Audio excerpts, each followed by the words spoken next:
Terribly sorry to those of you I came and dragged out of the coffee shop down the back. Are you okay? Yes. And for those of you who are still in the room, you remember when I said I was going to go out and rustle up some people for our first speaker this morning? I know that they're out there somewhere.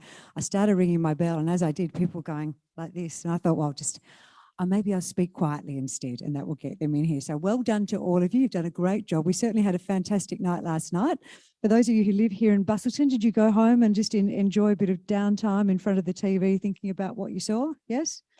Yes, we envy you because many of us now have a 3-hour journey in front of us to get back to sunny old Perth. But we're very lucky with the weather over the last few days. I know many of you were out making the most of it this morning with your walks. I wasn't one of them because Stewie had me working. Typical, isn't it? He gets down here to work. I don't know.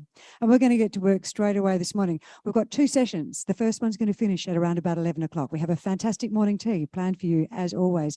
At any point during these speeches this morning, these presentations, if you want to go out, grab a coffee and bring it back in. I think you know the drill well enough now to know that is fine. Please don't wait to the end. If you need to go and get it and come back in, please do. No one will be offended. And then we have our next break, and we're hoping to finish up by about 1 o'clock this afternoon. We've got a great presentation to finish off with, and I would love to see you all here for that. So let's get underway. Stephen Morgan is first up on stage for day 3 of Southwest Connect. Now, this fellow here is from ESG Capital. He's actually the managing director. And ESG Capital advises and guides corporates on ESG and sustainability with a big focus on generating financial, environmental and social value. They work with a wide range of clients from pre-IPO mineral explorers right the way through to the ASX 100 corporations. Steve is here to unpack how those 3 little letters are shaping business and investment decisions and who and what's behind it. Would you please make him welcome? Thank you. Thanks, Chrissy. Yeah, it's really good to be here. A quick thank you to Stewie and Jackson and the Canaccord crew for putting the event on and giving me the opportunity to speak today. I actually a proud Busselton boy. I did grow up in Busselton, and I must say it's a little surreal because the last time I was in this room was actually for my Year 12 high school ball, a bit over 2 decades ago. So I've had some flashbacks, but got my bearings. But here today to talk about ESG, what it is, its impact on the corporate and investment landscape, and where we see it heading. So it's nothing if not topical. It's full of a really divergent range of views. On one end of the spectrum, you've got large, significant global investors doubling down on ESG. You've got regulators in global markets acting to support the development of an ecosystem for those investors. And at the other end, you've got this sort of anti-ESG movement, which is mainly coming out of the US, where ESG isn't the first thing to be politicized, and I'm sure it won't be the last, but also the outperformance of traditional energy stocks. So you've sort of got these 2 ends and a whole lot of views in the middle. These are some of the headlines from the past 12 months. And, we see ESG as a structural shift, and in some ways similar to, what the internet did for businesses around. And we looked at some of the headlines in the early to mid 90s around the internet, and there was some that were on the lines of the internet will go spectacularly supernova, through to this internet thing will never catch on. So like any significant structural change, some of those will age well and some of them won't. But I think to understand it, it's really valuable to know how it came to be. It isn't a new thing. It's been around since mid-2000s, and around that time, there was a growing consensus in global financial markets that environmental, social and governance issues were playing a really impactful role in terms of companies' value and their ability to compete successfully.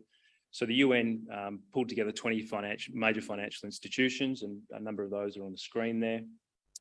And now we're tasked with coming up with a plan to better integrate these factors into the assessment, investment and asset management process.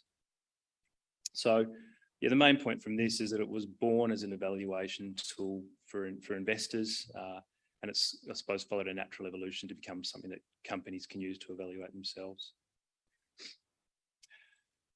So what is it? Well, it's best characterised as a data-driven framework that helps stakeholders understand how an organisation is managing and performing on the risks and opportunities around ESG.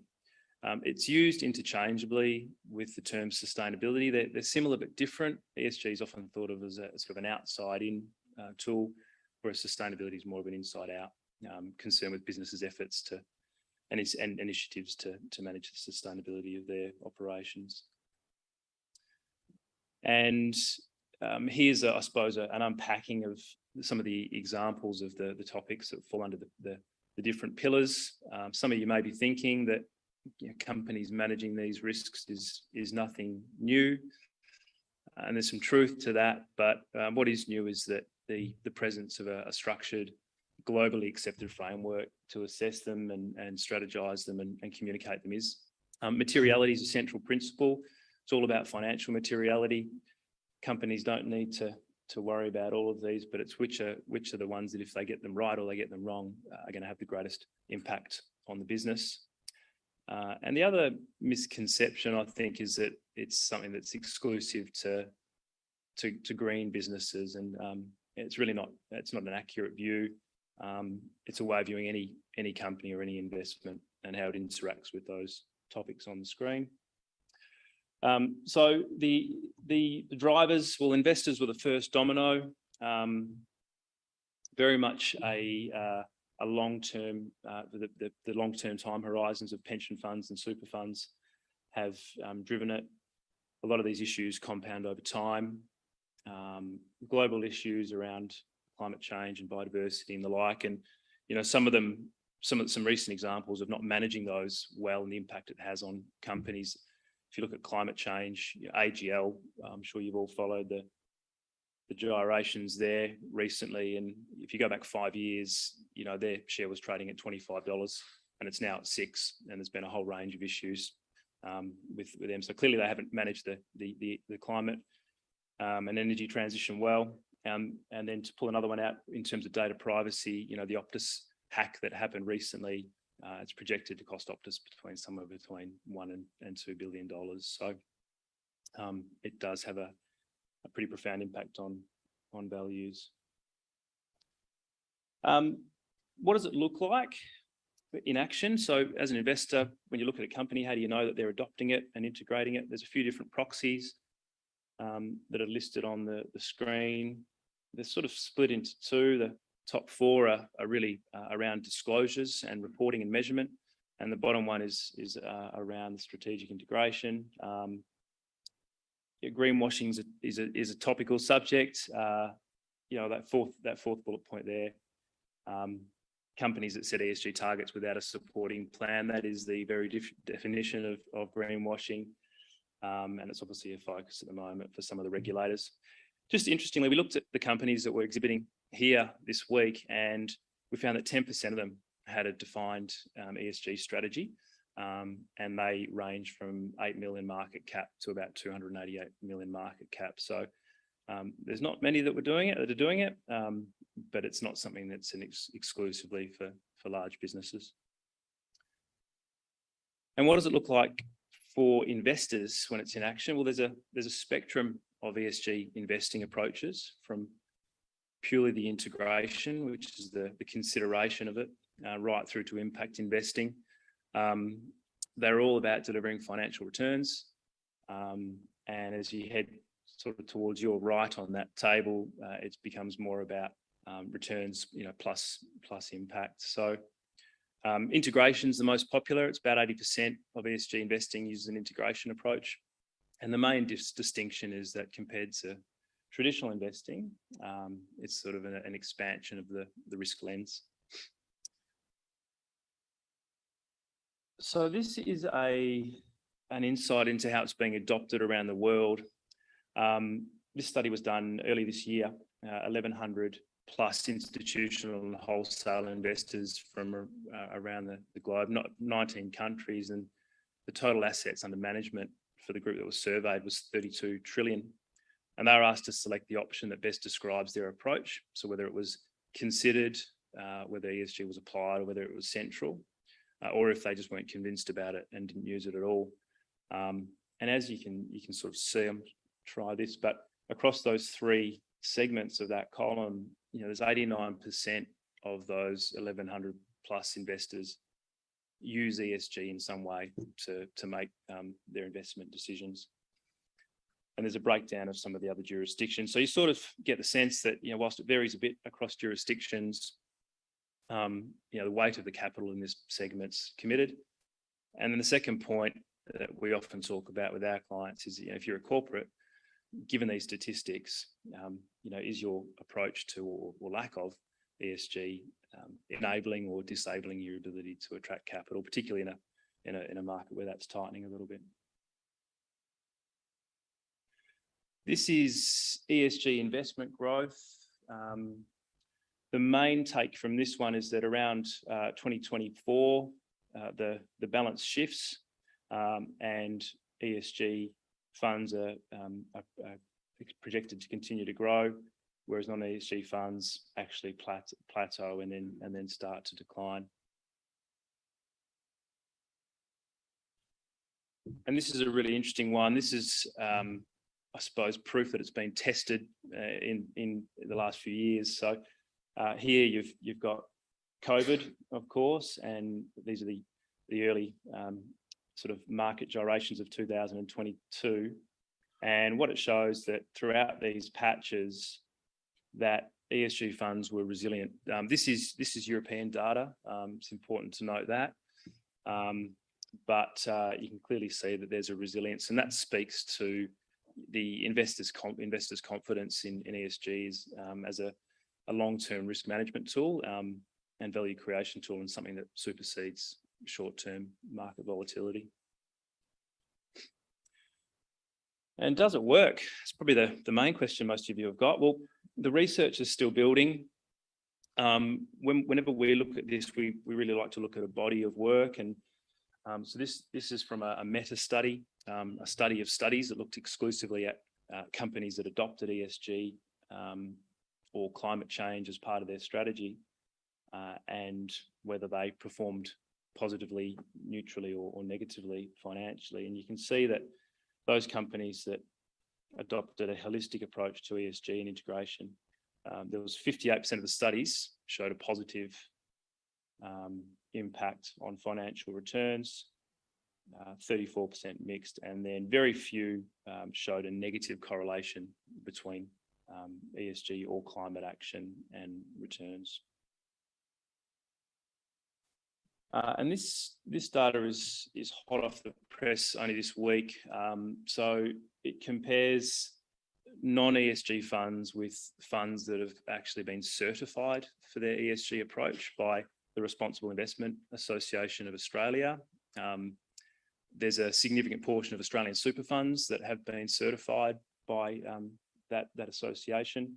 And so they compared the performance of their funds against Morningstar benchmark equivalents over 1, 3, 5 and 10-year time horizons. You can see the results are clear, and it's really quite distinct, the outperformance as you look at those longer term time horizons. And just some insights into what's really happening, some of the issues that are really impacting companies and investors. So climate is a real game changer. Out of all of those topics, it's the one that is really got the most teeth. It's shifting corporate strategies significantly. It's defining investment strategies. And it's also, I suppose, new in a sense that investors are trying to understand and quantify climate risk and the impact it's going to have on their investments or potential investments. And so there's a push to mandatory climate disclosures across those countries you see there. But it isn't just a global thing. That quote from CCI was taken 12 months ago. And it's really interesting. In our work, we work with companies that are small privately owned businesses through to ASX 100 corporations, and there's really impact across that entire chain.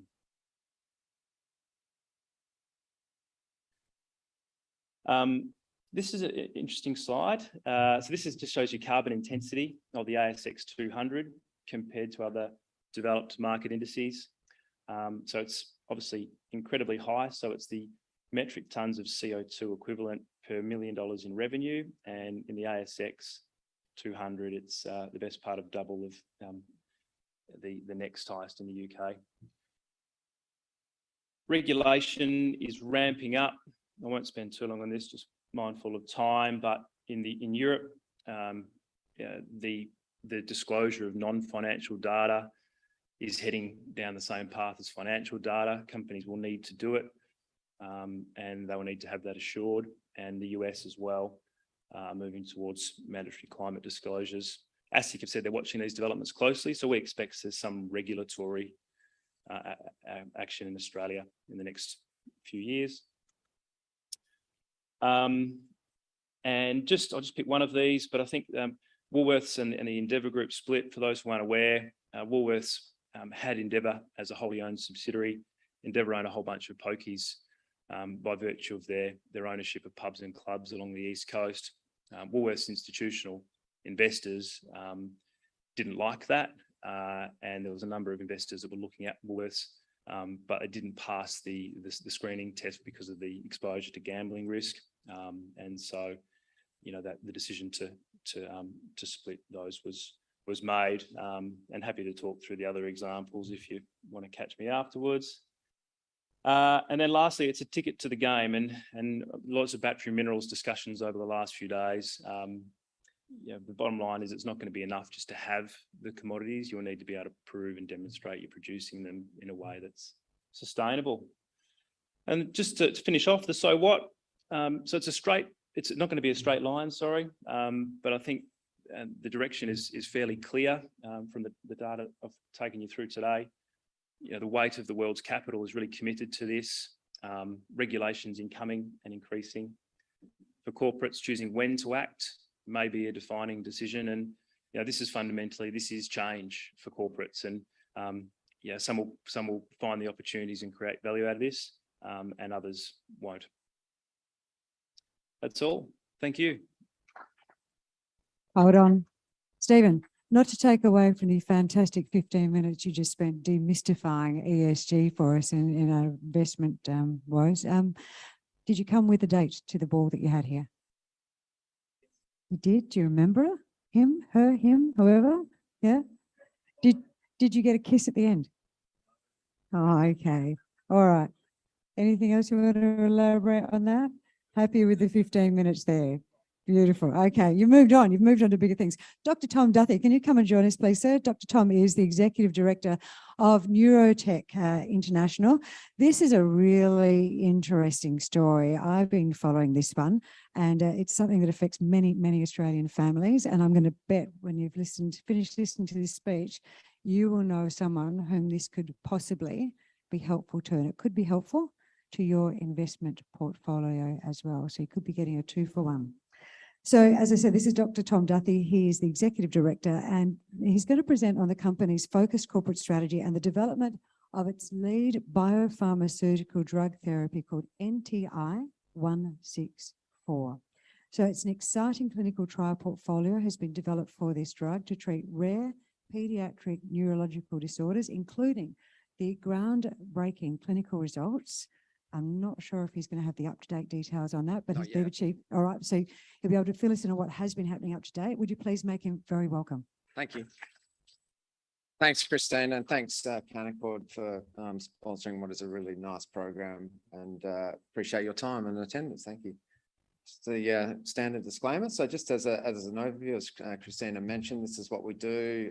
Sort of our focus, I guess, historically, those who have known the company wasn't necessarily and resolutely focused on pediatric neurological disorders, but that's certainly the way we're going now.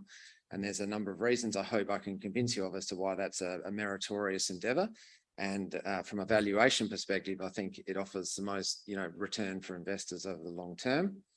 So we have a proprietary extract from a cannabis plant. I would like to think that we are not a cannabis company. We have a drug platform that so happens to be derived from a cannabis variety.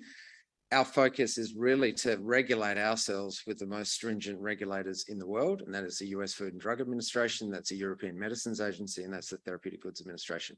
So with that, there's a lot of responsibility, there's a lot of work, costs a bit more, but what you end up with is a regulated drug with medical claims that you can charge a reasonable amount of dollars on, because the cost effectiveness is high, and also for patients, it's good to the extent that the medical claims are supported by clinical results.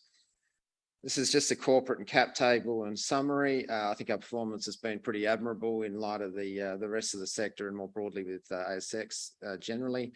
What I would draw your eyes and attention to is the R&D investment, and also the operating expenditure in the business is $1 million annually. So everything we do goes to R&D. In the sector, if you are an investor in the sector, you don't want that to be a reversal. You want to see the expenditure go to the R&D. That's what matters most. People count for far less, I think, in this situation. It's all about the technology. These are the 4 core strategies that we've now implemented or implementing since I joined approximately 6 weeks ago. So resolute focus on pediatric patients. More particularly, we are focused on rare neurological disorders with what's called neuroinflammation. So these are disorders where there's an inflammatory effect in the brain, and that manifests itself in certain disorders, which I'll come to. And we know through extensive third-party literature with respect to cannabinoids and cannabis generally, that they have a very well known and very well researched effect on inflammation, inflammatory processes, and also neuroprotection and neuroregulation. That is, the neuronal cells in the brain are nourished and they are protected from certain inflammatory processes. So the literature is great. That's why I joined. I have a background in the sector, and I like to think that we go into these trials with a really good sporting chance of showing a clinical effect. We also have what I think is a really nice barrier. We worked with key pediatric professors of neurology as our partners for our NTI 164 formulation. They are not going to run trials on pediatric patients if you have an over-the-counter, unproven and poorly manufactured drug product. So that's good. And we're focused on drug development. So these are our 4 sort of core strategies in detail. Pediatric patients overlooked by big pharma, rule of thumb. They don't tend to focus down there.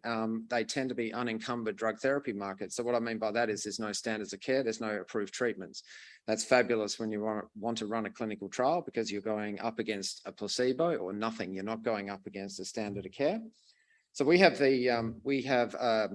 patients here that are not enrolled in clinical trials, and we have the ability to leverage levers at the FDA, EMA, and so on for these trials. We focus on rare disorders because, as I said, the literature is brilliant around the effects here. And NTI 164, we ourselves have shown that, and we focus on these neurological disorders with a first in child, in fact, product NTI 164 for autism spectrum disorder. I've mentioned the clinical focus. I'll just go to the focus on drug development. So we are doing everything right by a drug regulator. We are manufacturing this properly, and that allows us, and it confers on us, premium pricing and reimbursement. You will not get reimbursement unless you have a proven medical claim, period.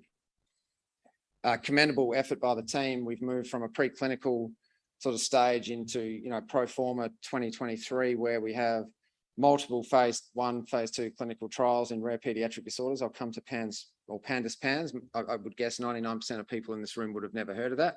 It is a rare neurological disorder in children. They basically go to bed and wake up with uncontrolled tic movements and obsessive compulsive disorder, currently untreatable.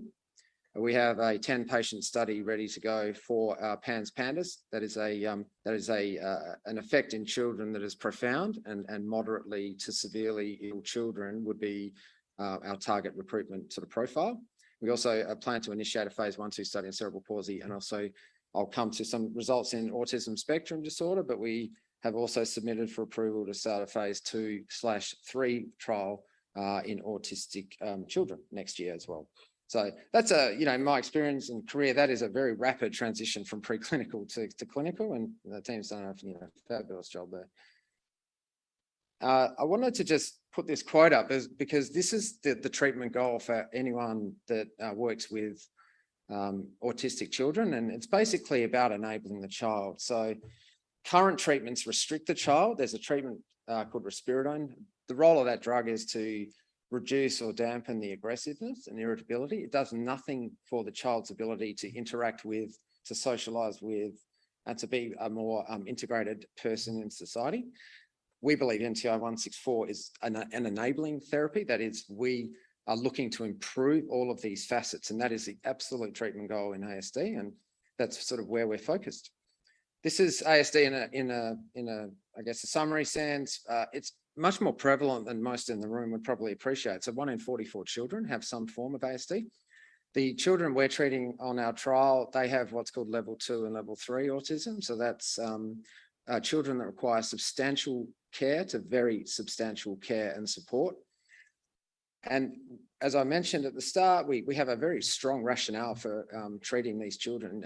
ASD is a neuroinflammatory disorder. It is a chronic disorder. And so our treatment is not a once and done reverse autism and the children are fine. It's an intervention that will be chronically administered. And again, going back to our strategy from a lifetime value perspective on a per patient, that makes it a very likable and high quality drug profile, because the children will need to take this intervention for a long time. If they don't take it, then the symptoms will very much reverse. This was the trial. I won't sort of bore you with this more sort of detailed sort of designations here, but basically 14 children. It was a safety study over 28 days. Interestingly, which gives us some confidence as we continue to treat these children, all 14 children were strongly recommended by the clinician, Professor Michael Fay, and also their parents to continue treatment. So we had envisaged titrating these patients down after 28 days, but as it turns out, all patients continue treatment. And for us, albeit we don't sort of see how quickly the autism returns, what we do is collect a ton of data. And the data we reported in July of 2022 was at 28 days. We are imminently going to report the 20-week data in these children. But what I wanted to draw your attention to is that the fact that 93% of these patients showed an improvement in their clinical symptoms, and that's as measured by the clinician, not the patient or the caregiver. And the severity of illness score, I wanted to sort of just call this one out particularly because the chart, I think, on the right may look complex, but it's a pretty easy to understand goal for us of what we need to do. So 7 is the most critically ill child, 1 is normal, and the orange curve, that's the normal distribution, but the orange blocks here represents the children at baseline, so day 0. And at day 28, we've shifted these markedly to severely ill children to what would be classified clinically as a mildly ill child. And that's after 28 days. So, you know, neuroinflammation typically, if you're trying to dampen neuroinflammation, the longer you can intervene in inflammatory processes, so be it, the patient should get better. So what you should look out for with our 20-week data is you want to see this curve shift a little more to the left. Having said that, from a clinical perspective, that is an extraordinary shift right there at 28 days. And a clinician looking at that would look at the profile and go, that is clinically meaningful. So what does that mean? That in medical parlance means I would prescribe it, and that's important. Just going to our pro forma pipeline, again, what we've tried to do very quickly here is to add depth and breadth. So we're not a one-trick pony to the extent that we have 3 other pediatric disorders that we're looking at. So cerebral palsy, PANS, obviously including ASD. Our milestone, we have a rich vein, to use a resources parlance, of news flow that we expect to have this quarter and also progressively throughout 2023. So these are related to regulatory approvals to commence our trial, completing recruitment of these trials and reporting data from these trials. In the very near term, as I mentioned, keep your eye out for the 20-week data in these children. But I'm very excited and very pleased that we've been able to so quickly take this manufactured drug product and put it into very sick children. This is a summary of our strategy, and what I've done here is try to map out what we're doing and trying to compare and contrast that to what others have done. I'm unashamedly a fan of 2 companies. One's Neuron Pharmaceuticals in Australia. I followed that for 15 years. And GW Pharmaceuticals, because they as well, like us, they have an extract or a highly purified extract of something called CBD, and that's derived from a cannabis plant. That was the first regulatory approved drug in the field. And the way that these companies have created extraordinary value for shareholders is just be really focused. So they both started off, funnily enough, looking in adult disorders. So GW was looking at, I think, MS and pain. So by total addressable market, 20 billion bucks, brilliant. Well, what's your market share? 0.1 maybe if you're lucky and you get through the regulatory hurdles. So what they did is they stratified an epilepsy market. So epilepsy is a non-orphan or non-rare disorder of children as well and adults. And they found two what we would call sub-indications called Dravet and Lennox-Gastaut. They levered those with those regulatory tools I've mentioned. They got approval and then they were required. And similarly, Neuron is very much on the same pathway. And so for us, we have these indications sitting here that we're currently treating, but we have greater potential to look at all these other indications as well, because guess what? The literature supports that there's a strong neuroinflammatory effect in each of these disorders. We treat neuroinflammatory disease, bang, there's your next study. So our outlook, we are focused on rare pediatric neurological disorders. We've shown now that NTI 164 is safe and efficacious at 28 days. Our 20-week data is imminent. We have these accelerated clinical development tools via those deep clinical relationships with professors of neurology, both in Monash in Melbourne and also at Westmead in Sydney. We were driving hard to recruit and treat these patients. It's very likely if the treatment continues to show an effect that we will provide the treatment ongoing for these children. So we will continue to report lots of data over the longer term. So for example, PANS PANDAS is just looking at 10 children over 8 weeks. If it works, those children will continue to receive the intervention. We have that really good clinical engagement. So I think that is one of the best barriers we have in Australia. I'm sure most of you in the room are highly familiar with tons and tons of over-the-counter cannabis formulations in oil, sprays, tablets. None of them have any ability to claim a medical indication. So what's happened in the last few weeks is the Therapeutic Goods Administration has fined 3 companies $1 million for basically promoting their extract, their formulation as treating a medical disorder. You can't do that unless you've got clinical evidence. So the way we do it is to get the clinical evidence by basically manufacturing a product that is fit for purpose from a regulatory perspective. And we deeply and thoroughly engage with the clinicians and their ethics committees at the hospitals. So we love that. So it would be very unusual, I think, from here to see other cannabis companies coming in and working with these same professors in much the same indications. And we have lots of levers at the Food and Drug Administration and the European Medicines Agency. So I will wrap it up and leave it there. And thank you for your attention. Please stop by if you want to have a chat later. Appreciate it. Thank you very much. Fascinating, isn't it? Absolutely fascinating. The implications that it could have are fantastic. Really, I really enjoyed that presentation. Right. Now, your program in front of you would have had the fact that the lovely Angus was about to present for us about Forrestania this morning. And Angus is unavailable. In his place, we have the absolutely fantastic Mr. John Hannaford. Now, John will be well known to many of you. He is an experienced corporate executive, extensive experience in the ASX resources sector as a corporate executive, an advisor, also a chairman. He is a founding shareholder of Forrestania, and he's helped to lead the company through its IPO process last year. He's been involved with a number of junior explorers. He's very well versed with junior exploration companies. Let's have a listen to him this morning and his take on what could be a big investment opportunity for us. Welcome, John. Thank you. Thank you, Chrissy. I'm not sure how much of all that is true, but very glowing words. Thank you very much. And welcome, everybody. Really appreciate the opportunity to present Forrestania Resources and the upcoming drilling programs. Also like to congratulate all of the people putting this conference together. I think it's a great initiative and I think it can only grow as the years go by. So thank you everyone for coming and supporting, and we look forward to seeing you over the years. There's the usual disclaimer. But here's an overview of Forrestania. The company listed a year ago, just over a year ago, and mainly around some key key projects. The principal one is the Forrestania project that we acquired as part of our IPO. The key thing I think like you to take away is we've got significant land holdings in Tier 1 WA resources precincts.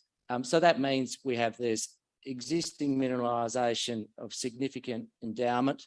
We have significant existing major players in all of the areas. We have significant infrastructure, services, and those sorts of things. So we're not spread all over the world. We are in areas where there's major mines have been found, and we hope that will continue to be found. We've got a strong pipeline of lithium and gold prospects, which we'll get to. We've had a fairly active program since listing. A lot of that has been around getting approvals, getting our feet on the ground, getting into the data, and preparing for the drilling programs. And as I'll get to, we're just about to start off our first lithium drilling program. Predominantly, our focus at the moment is in the Forrestania project for lithium and gold. But further, other projects are more focused on gold, and they're a little bit further down the track in terms of their state of advancement. But we'll get into the Forrestania project, which we think has the potential to unlock some significant lithium discoveries and also gold. So we've got a motivated and experienced team on both gold and lithium, which we'll get to, and highly leveraged to exploration success. Here's a bit of a snapshot from a corporate perspective. We're just in the process of completing a 2-tranche share placement at the moment. So the shares on issue after that will be completed is 69 million, which we think in this market is very modest and very tight, and will have a low market cap and will be cashed up to deliver on these programs. So obviously we know that the lithium thematics at the moment, there's a lot of big numbers being bandied around. With this market cap, we think any discovery is going to have a significant influence on that for us, and then give the support in the market to be able to push on and develop something. So a great opportunity. Up until now, we haven't been able to say when we will be drilling. I'm pleased to say today we announced that we are starting our drilling campaign in Forrestania with the drill rig about to start drilling its first hole. So it's exciting times for us and exciting times for investors. The team, when we started, that was really a team around the founders and a gold-based exploration team. And David and myself on the corporate side, Billy Higgins is one of our founders. He is a gold geologist, currently working as the exploration manager at Capricorn Metals. Has a significant, both Billy and Ashley Bennett worked together at Northern Star, where they found significant granite-hosted gold discoveries, and we'll get to that. That's the part of our gold exploration strategy. Angus Thompson, the CEO, he's a geologist. The reason I'm here is he's up on site with the drill rig, so unfortunately couldn't be here, but exciting times and has to be on deck there. And Mel McClelland, been a fantastic addition to our team, as I'll get to, some really pertinent experience, having worked for several years with Kidman Resources when they developed or discovered and drilled out the Mount Holland lithium project, which is right next to our major lithium exploration targets. So a really experienced team, and we're looking forward to getting to some results. So just onto the Forrestania project. I'll spend a bit of time on this because it is something to take away in terms of our ground position in a Tier 1 district. So this is the Forrestania belt. I'll come around a little bit here, because we're surrounded by majors, and we have dominant other majors. So north in the blue, that's the Prevailing Winds, which is joint venture between Wesfarmers and SQM. That's developing the Mount Holland lithium project. Now that Mount Holland, 190 million tonnes at 1.5%. Lithium, that is world class. Nothing short of world class. They discovered when they found that, they discovered 100 metre into 1% pipe. So it's a massive system. So when we acquired the project, we acquired all this ground in sort of orange there. Since we listed, we've added some metals around here as well as application. So we're right up against that major system. Further south in purple, that's the Western Areas project. Significantly, they're nickel focused. They have all the grandstone belt to the south. Our projects are both sides of that.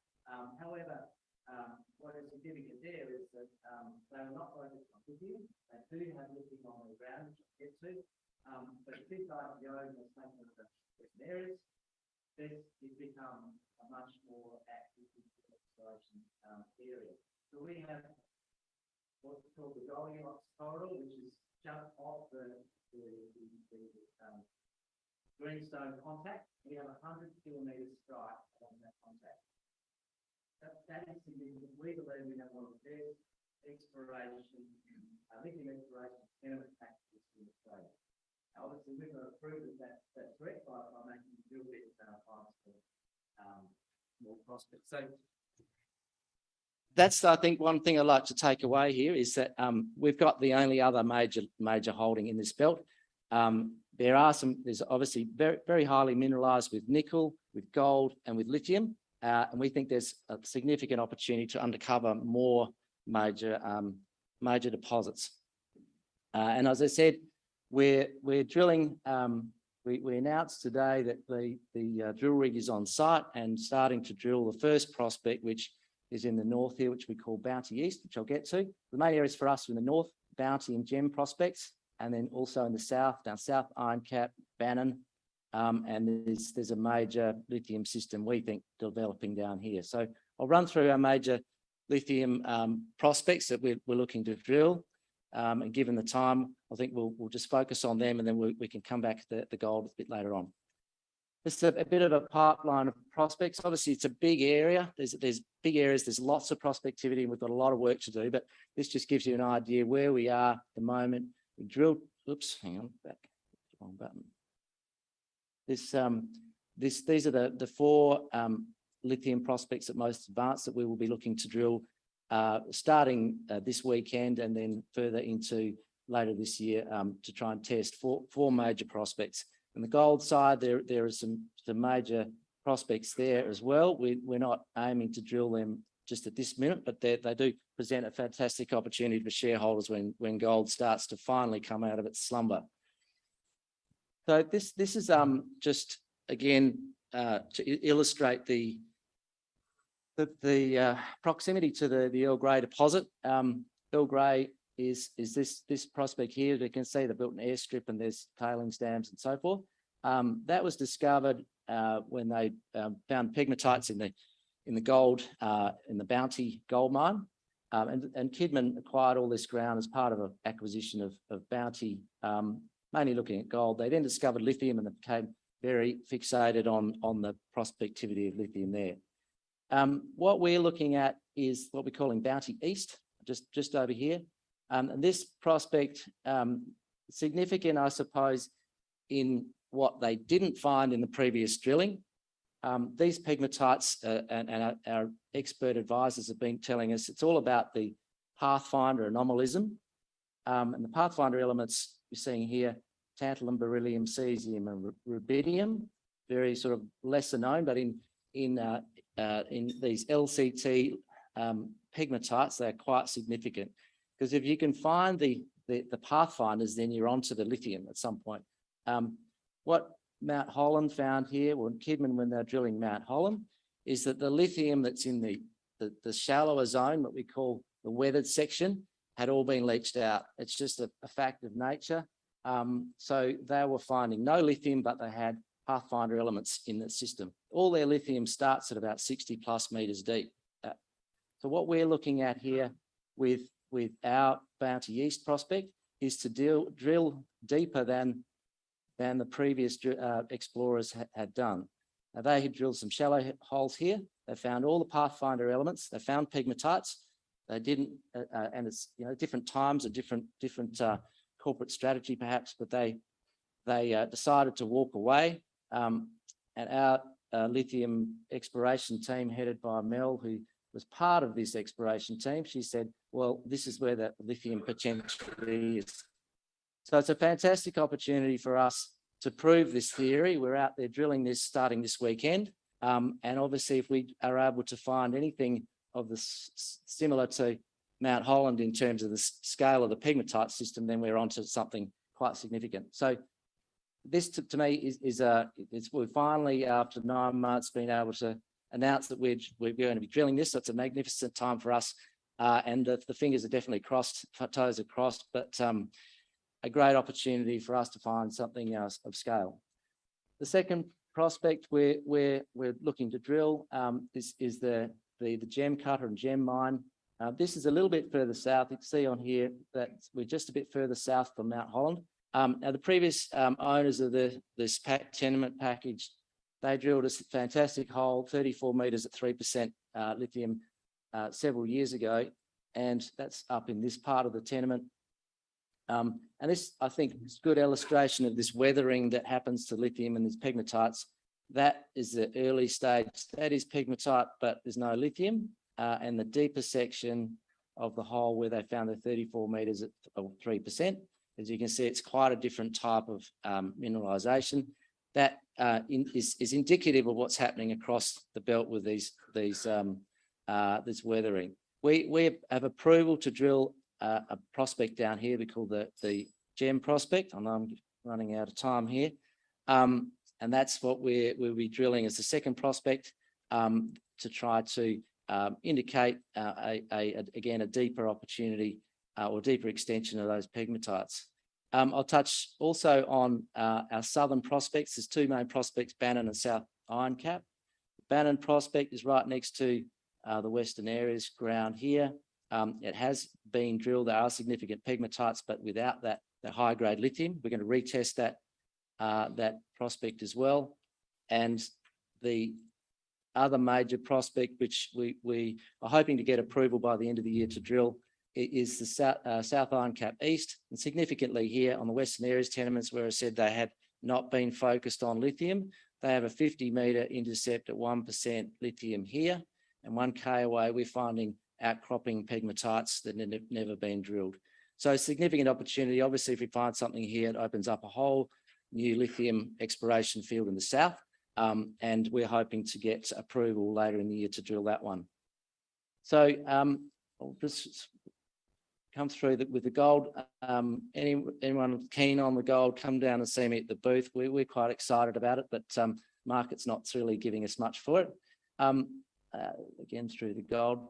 So the work program and highlights, we've got several projects we're drilling later, starting this weekend and later this year. And then we'll have a lot more regular drilling and workflow. There's a lot of environmental and heritage work going on, which has continued.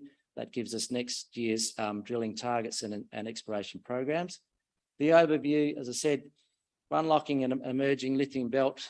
We've got a strong pipeline lithium and gold focus, but we are in a major system, a major area, and we've got a major tenement package. So I think if you hold on and you can jump on board Forrestania, it's going to be a very exciting ride. So thank you very much and look forward to maybe having a chat at the booth later. Good on you, John. Well done. I think everything they said in that little bit was true, even if it was sent through by yourself earlier yesterday. No, not really. We're going to change gear again. Before we do that, though, I just wanted to have a bigger shout out to everyone who is watching online at the moment. We've got about 240 people watching online. Great to have your company. A reminder that if you can't do as John has just offered to everyone, come and have a chat to him afterwards so I can flesh out the details. The contact details are on everyone's presentation or on their website, and they're more than happy for you to ring them personally. Hello. Now, this is going to be an interesting discussion. I'm going to, how old are you exactly? Early 40s. Early 30s. Oh, so some of us are on the other side of 50. And we keep getting these, I don't know about you, but I keep getting on my Facebook things about silver splitters and, things at that ilk, I do dye my hair. And it was interesting because they're all talking now about this thing called MDMA-inspired therapies for people with, getting through marital issues when you're in your silver splitter years. And I thought, oh, that's interesting. How do they do that? And when I read the intro for this bio today, I went, well, here might be one of the ways that they can make this an ethical trial rather than going to a corner shop and trying to do it themselves. There's some really interesting information come, because it made you laugh, if nothing else, and you'll remember this fellow here. It's going to be an interesting talk. So let me introduce Dr. Michael Winlo. He is the CEO and Managing Director of Emyria Ltd. Now, they are a clinical stage biotech, so clinical stage.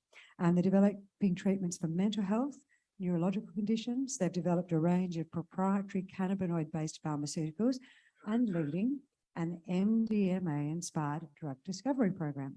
So importantly, they're also managing a network of specialist medical clinics, and that provides them with real-world data that supports their drug initiatives. So to tell us more, would you please welcome Dr. Michael Winlo. Thank you, Chrissy, and good morning, and thank you so much for coming here in person and joining online. I've been really looking forward to telling you the story of Emyria and why I'm so excited about our prospects in developing new treatments for neuroscience and mental health. Let's first start with a story. This poor chap suffers from Parkinson's disease. 7 million people are affected globally, making it the second most common neurological disorder after Alzheimer's disease. It's characterized by depletion of dopamine, which is an important brain neurotransmitter, and untreated leads to this slow movement, trouble starting movements, obviously difficulties with one's activities of daily life. You may know somebody personally with this disease, and if not, you probably have certainly heard of Muhammad Ali or Michael J. Fox, two famous people who suffer from this condition. Fortunately, there is a treatment for Parkinson's disease. It's L-DOPA. In fact, its discovery was so remarkable, they made a Hollywood film about it, starring Robin Williams and Robert De Niro, called The Awakenings.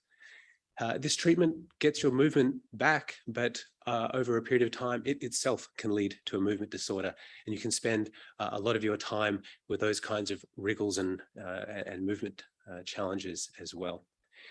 And so this gentleman who you saw in the previous video, he's also shown here. His name's Tim Lawrence. He's a stuntman based in the UK who made a pretty remarkable discovery one night. On the left here is day one. This is what he normally would look like untreated. So he hasn't started his L-DOPA treatment yet. And you can see he has great difficulty reaching for that cup and taking a drink. A little bit later, here you'll see his L-DOPA has now kicked in. So his movement has certainly improved, but he's got those discoordinated, jerky movements, which is a byproduct, a side effect of that treatment.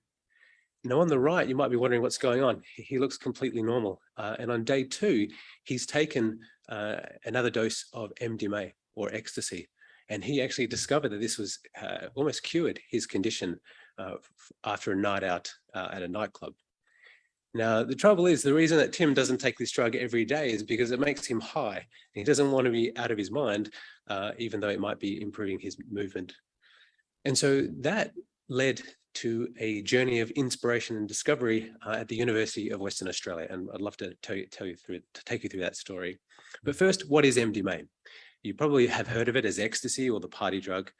It is currently an illegal amphetamine. And I do want to stress that the MDMA that we're talking about is medically developed. It's ultra pure. The stuff that you get on the street is notorious for being not what's advertised. And so I do not advise anybody to go to their dealer to treat your Parkinson's disease. Stick with the medicine and give us some time to come up with a treatment for you.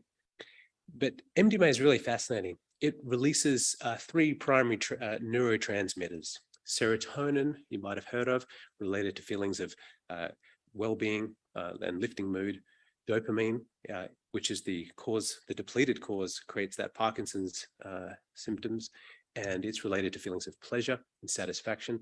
And noradrenaline, which is related to attention and fight or flight. And so when you combine these three neurotransmitters together, you get these great effects: increased alertness, positive mood, and very strong pro-social effects. But of course, you get that persistent euphoria too. So the smart guys at UWA thought, well, what if we could take MDMA as inspiration, this structure here, make some modifications and see whether we can remove the euphoria and actually retain the positive sort of dopamine effects that led to those positive symptoms that you saw from Tim's video. And through a series of really innovative experiments, they're able to develop a compound called UWA-121, took it through a gold standard primate studies, and we're able to more than double the improved symptoms without the hallucinogenic or the psychoactive effects of MDMA. A really remarkable discovery. But there the project stalled for many years, unable to get funding until Emyria teamed up with this group a year ago. And that's begun a terrific journey of discovery inspired by this remarkable compound, MDMA. So why do we love MDMA so much? Well, mainly for its chemical properties. It is a small and stable molecule that gets into the brain, which is often something that's quite challenging to do for new drugs. We know that it has many points of diversification, so we have the opportunity to make lots of different kinds of changes to that molecule and get different effects. We also know that it's already active on important brain targets, and we can tune the selectivity to create therapies for a range of neurological conditions. And so here are our opportunities and where we're focused. Adjusting this molecule to create shorter treatments, we can avoid some of the toxic metabolites, and we can try and tune selectivity to remove the high from MDMA and make it an important medication for conditions like Parkinson's and also other major mental health disorders. So our program looks like this. We're starting with MDMA. We're creating new analogues based on its structure. To date, we've created more than 140 novel analogues. We've actually synthesized, created, and screened these compounds. We think it's the largest library of its kind in the world. We're now taking it through a series of important preclinical screens and creating lead programs in a number of important indications. But we're also interested just in the euphoric properties and pro-social effects of MDMA as well. And one of the more interesting areas where it's being studied today in depth is as an adjunct to psychotherapy for major mental health disorders like post-traumatic stress disorder. The qualities that give this drug a great reputation as a party drug, increased feelings of well-being, sociability, decreased feelings of fear and defensiveness, also make it a great adjunct in therapy and can make therapeutic psychotherapy more durable and effective. And in a really profound study concluded last year, a phase 3 study working with patients suffering from post-traumatic stress disorder, they're able to show that just up to 3 intensive sessions with MDMA alongside psychotherapy, that more than 2/3 of the patients no longer met the diagnostic criteria for PTSD. These patients were effectively cured from their PTSD. And each of these patients had an average of 14 years of treatment-resistant post-traumatic stress disorder. So these kinds of studies alone are creating tremendous interest, not only from the clinical community, but also from the investment world into the potential of compounds like MDMA. And we feel we have a really great lead on this program. Our MDMA program is also one of the primary reasons that we took support from Andrew Forrest's private health fund, the 10 Mile Fund, launched earlier this year, and we are one of their first portfolio companies as well. But that's not even the most perhaps promising or immediate way that we are going to return value for shareholders. For the last 3 years, we've been working on an advanced cannabinoid delivery platform using ultra-pure CBD in a solid capsule form.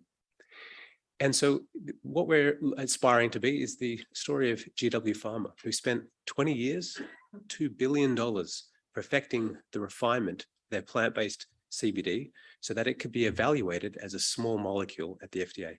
That's a really important distinction. And eventually this company, as you've heard maybe a couple of times, was purchased by Jazz Pharmaceuticals for $7.2 billion last year.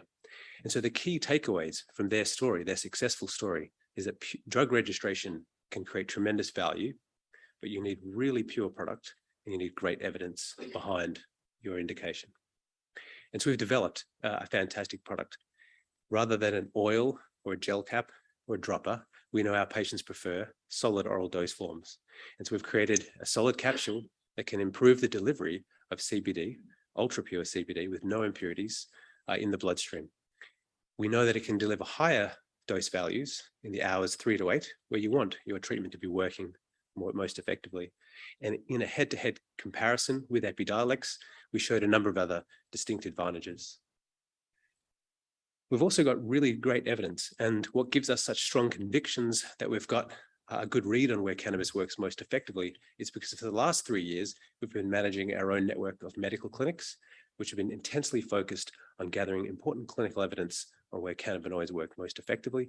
And that data helps us answer what dose forms patients prefer, what indications cannabinoids work most effectively in, and what doses are most effective. And so that data is supporting a really aggressive global registration program. We're starting first with over-the-counter opportunity here in Australia for the symptoms of psychological distress. But because our dose form meets the FDA purity standards, we use a lab-created CBD, not a plant-grown. So we have full reassurances on its purity. We can take that dose form to FDA and Europe as well. And so we can expand our geographic reach. And through our data and our ongoing clinical trial programs, we can also add additional indications and dramatically grow the commercial value of that program. We've also continued the innovation on the cannabinoid front and have a really remarkable product, RX7, which we're targeting for a range of prescription indications. And in a preclinical model, we showed that we could get 4 times the bioavailability of Epidiolex. So we're really excited about that as well. We're starting to attract the interest from some major global players as well in partnering with us, taking these drugs forward. So key investment highlights. First of all, that ultra pure CBD tech with the purity to take it to FDA and beyond. We're in phase 3 clinical studies already for RX5, RX7's coming up behind. We've got great real world data that continues to grow through our clinical service. And now we've built a remarkable R&D pipeline with the MDMA inspired drug discovery work we're doing with UWA. We've also got a world-class team to get us across the line. A couple of highlights here.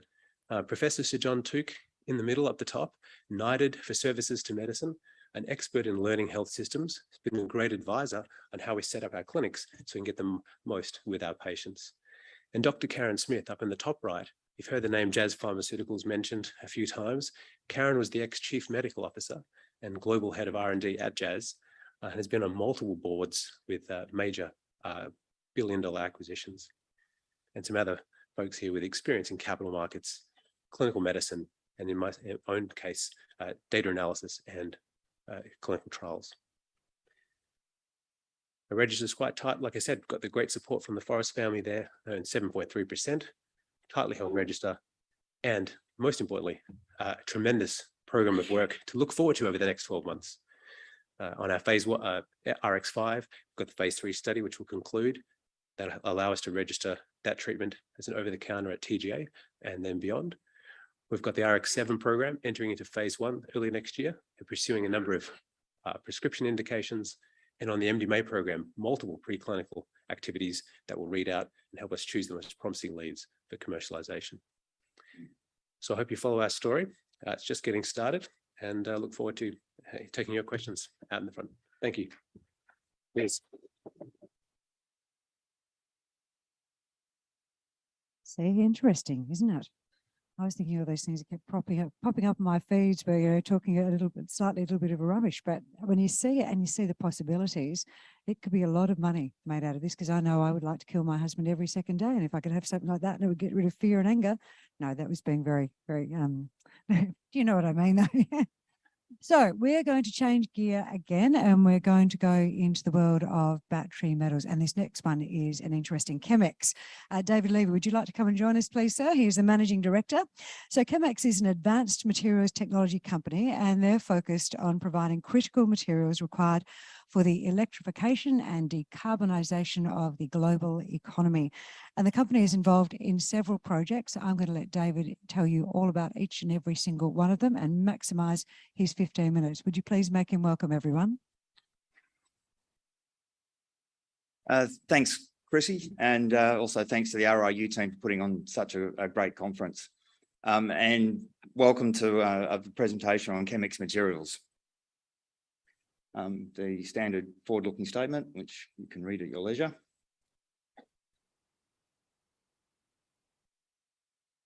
Or you can read it now. Oops. We'll go back to where we should be.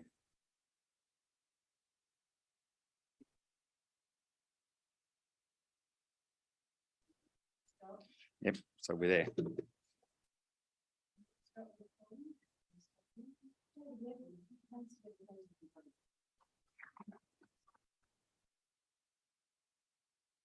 Right.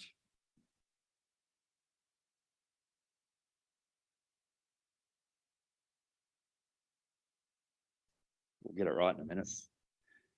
So we'll just start from here. ChemX Materials is a materials technology company focused on using the best of both mining and chemistry to deliver the critical materials needed for the energy transition and decarbonisation markets.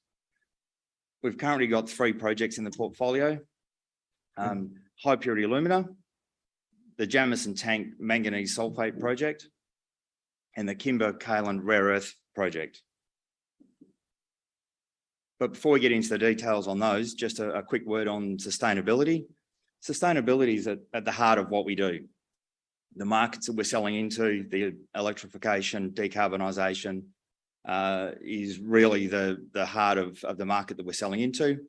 And the buyers in that market demand that we take care of the environment and the communities we're operating in right from the start. So we're at the enviable position of starting our project development, and we're able to put the sustainability framework as we develop those projects.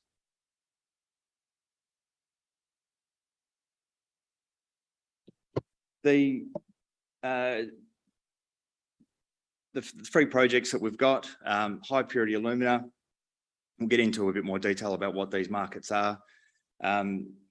The Jameson Tank manganese sulfate project and the Kimber-Kaolin and rare earth projects are all very much focused on selling into the lithium battery market supply chain and also into the EV space.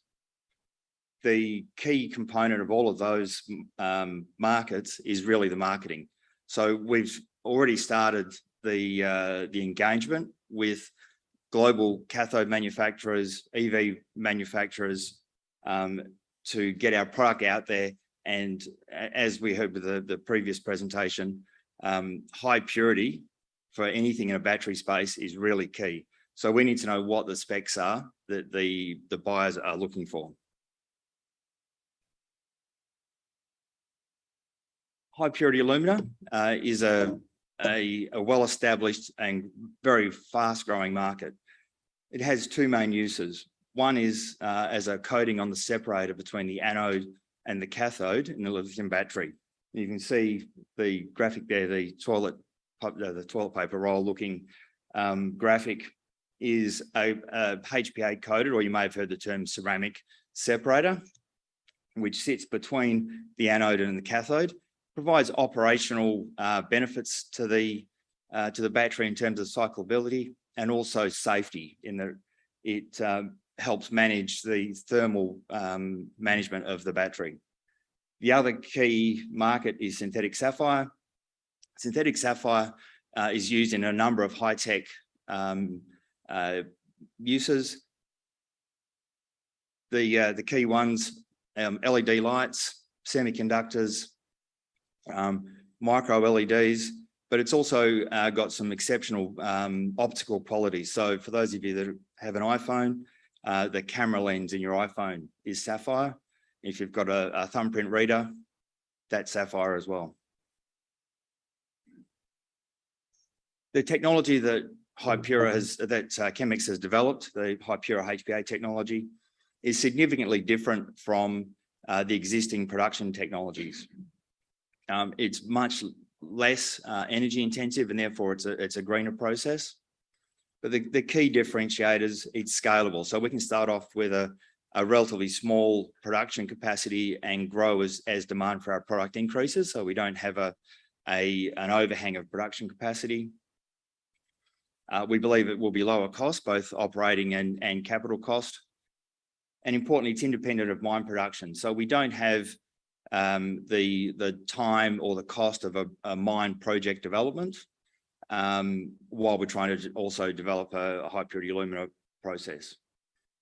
Because it's not tied to a mine production, it's modular in nature. So we can put production facilities close to the end users.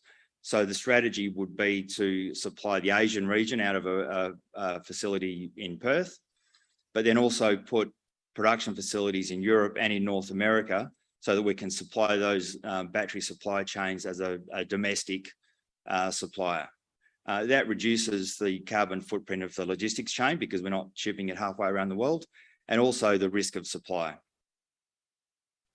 The technology we've got is also capable of producing multiple products. So there are a number of grades of high purity alumina. The main grade is what we call 4.9s or 99.99% pure. And that generally goes into the battery separator market.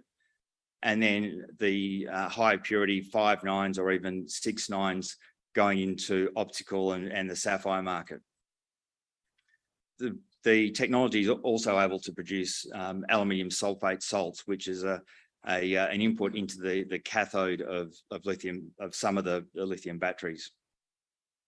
The technology is groundbreaking, and so we've got a patent application working through the process at the moment. Just the development of the technology, it's been worked on for the last 3 years. Since listing, we've developed a micro plant to take that technology from the lab into a continuous process. And because it's a novel process, as with any chemical process, there's risk in scaling up. There's unintended consequences. So we've taken the decision to have 2 stages of plant with the micro plant, and the next stage will be a pilot plant, which will be about 50 tonnes capacity per annum, which we're in the process of starting the design work at the moment. And then moving on to the commercial plant once we've got the pilot plant established. So the key parameters or the key milestones we're looking for, we need to prove that the process can produce a 4.9s grade product, and we've got some material in with the laboratory at the moment. Then we work on the 5.9s product. We get the detailed design work done for the pilot plant, and then we start construction. So the next 6 or 8 months is going to be very busy for the high purity technology. For the Jameson Tank Manganese project, so the ChemX owns 100% of 2 exploration tenements on the Eyre Peninsula in South Australia. The Jameson Tank Manganese project has had a fair bit of exploration done for it by the likes of Western Mining and BHP, but they were looking for a direct ship grade manganese project. Now, we don't have the scale to compete on a direct ship manganese project, but it is a perfect size for a manganese sulfate project. And importantly, for any project development, the Eyre Peninsula is very well serviced in terms of infrastructure. So we've got renewable energy, wind farms, power farm, solar farms, roads, rail. We've got port facilities. We're about 120 kilometres southwest of Whyalla, which is a well-established mining and steel town. So we've got the services and we've got the people. So everything you need for a successful project development, we've got on our doorstep.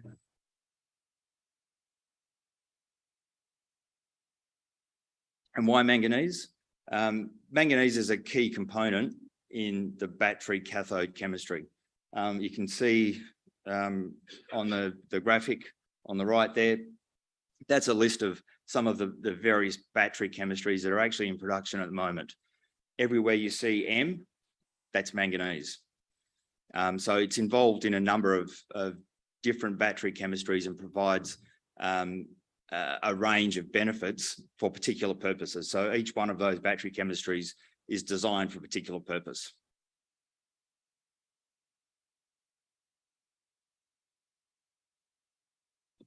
Why are we so bullish on the use of manganese?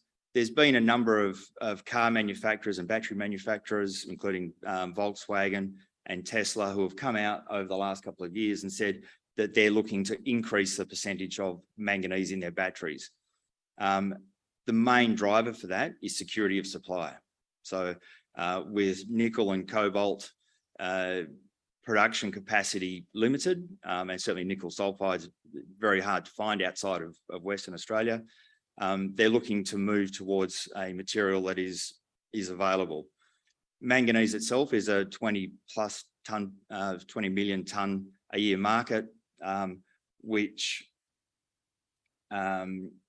is most of that goes into the steel industry. Only a small percentage goes into the chemical space and into batteries.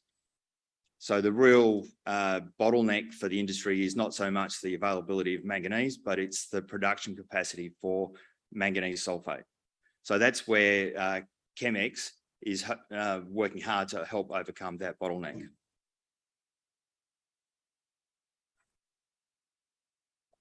We've undertaken one stage of metallurgical test work, our initial program back in May this year. It came out with very encouraging results, and we're undergoing the second stage at the moment. Now, the purpose of the current program is to come out with a battery grade or cathode grade manganese sulfate material, which will allow us to start negotiations with potential off-takers. The outcome of this test work will also enable us to develop the flow sheet, and then that will lead into an engineering study.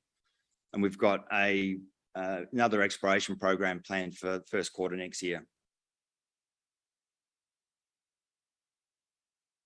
The Kimber Kaolin Rare Earth Project, it's located on the same tenement as the Jamison Tank Manganese Project, just further to the north. So we've got the same infrastructure for any project development that we undertake. Kaolin mineralisation has been known in this area for the last 50 years. We undertook a drill program earlier this year and discovered that we had rare earth associated with the kaolin. So that came out of left field. We weren't expecting that, and has really changed how we view the project. So we've got material in with ANSTO, the Australian Nuclear Science Technology Organisation, to work out the best way of separating the rare earths from the kaolin, and that will really guide us on how we develop this project.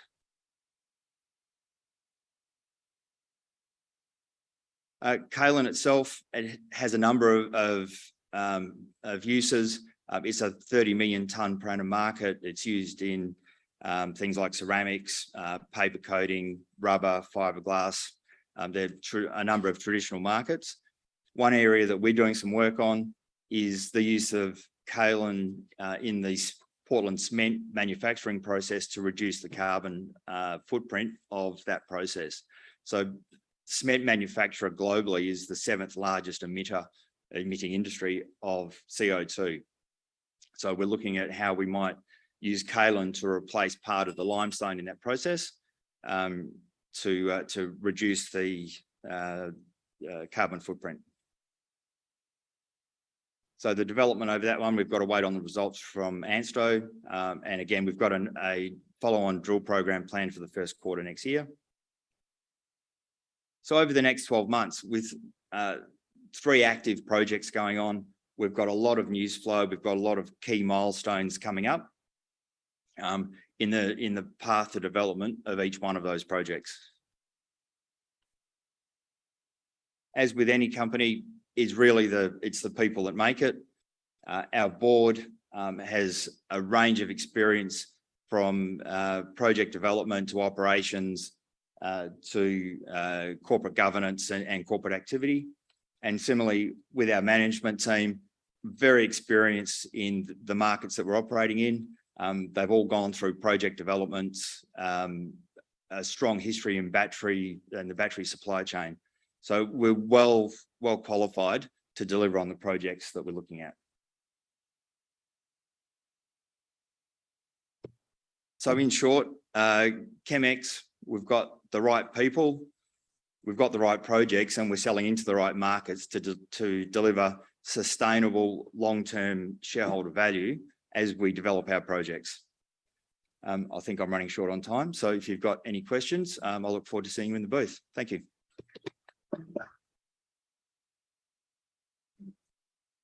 Thank you, David. Oh, all our technology is against us at the moment. Thank you, David. Right, we're going to move on. We've got 3 more presentations to listen to and get some insight into before we break for morning tea. Now, West Australian focused mineral exploration company Miramar Resources is next up. They've outlined a potential camp-scale gold discovery at their Gidgee joint venture project. There's a recent visible gold from diamond holes at its Glandor project, and is it true there might be diamonds lurking in there somewhere? This person is going to have all the answers to these questions. Would you please welcome Miramar's Technical Director? She's a geo with 25 years of experience under her belt. Would you please welcome Marion Bush? Thanks very much, Chrissy, and good morning, everybody. Thank you for being here, and thanks Vertical Events for the opportunity to present Miramar Resources this morning.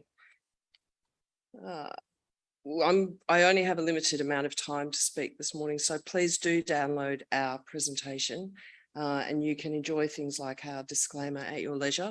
But there's also some projects I won't be able to speak very much about today, so there'll be some bonus slides at the back that you can have a look at. So Miramar Resources, reasons to invest in us. We are just over 2 years old, having listed on the Australian Stock Exchange in October 2020. We are a junior exploration company with a diverse portfolio of exploration assets based here in Western Australia. Our assets cover a variety of different commodities and are at various stages of exploration, from concept and application through to bedrock testing. If I go through, oh, I can't really see here. So if I just give you a snapshot of, I'm only going to be able to present on 3 of the projects, but down, I don't want to, oh, sorry. Oh, here we go.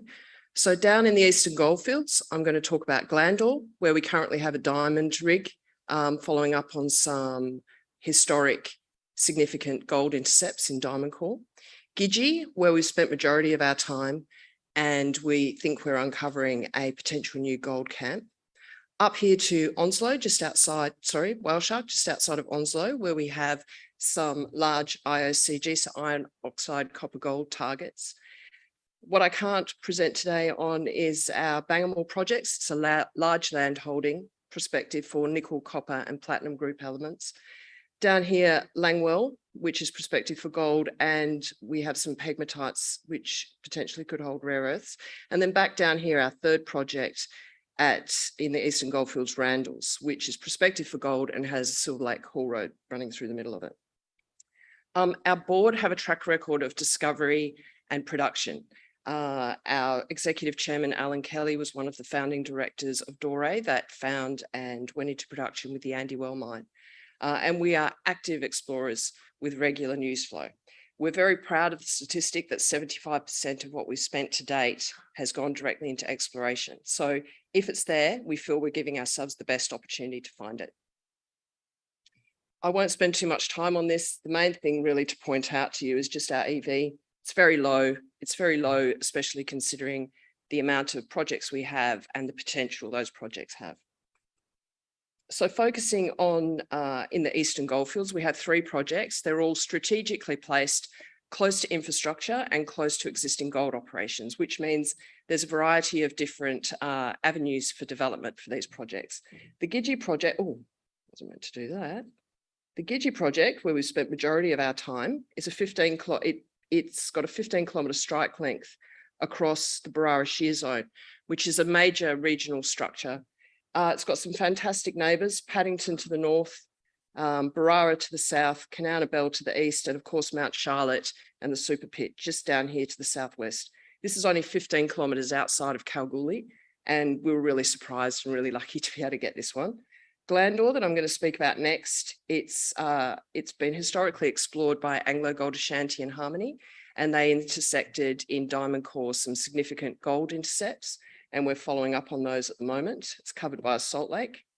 And then down here at Randalls, which is has potential for gold in a folded biff. Oh, going backwards, I'm really not very good at this. So looking at Glandor. Glandor is just 40 kilometres outside of Kalgoorlie. It's based largely on a salt lake, and as a result has been largely underexplored. It is very similar, we think, geologically to Majestic and Trojan. So it's associated with these late time granitoid intrusions that we have up here. It's very close to existing or planned processing facilities down here by Black Cat. So having a bit of a closer look at Glandor, and not to go too geological on you, but it's a layered mafic sequence intruded by a granitoid. That's the big pink thing in the middle. And originally it was explored and they were looking at more of a Granny Smith model. So looking at gold around the outside of the granite. We, in September last year, did a broad-spaced air core program filling in some of the gaps where they hadn't drilled before, and we've outlined a 5 kilometre long air core anomaly of anomalous gold.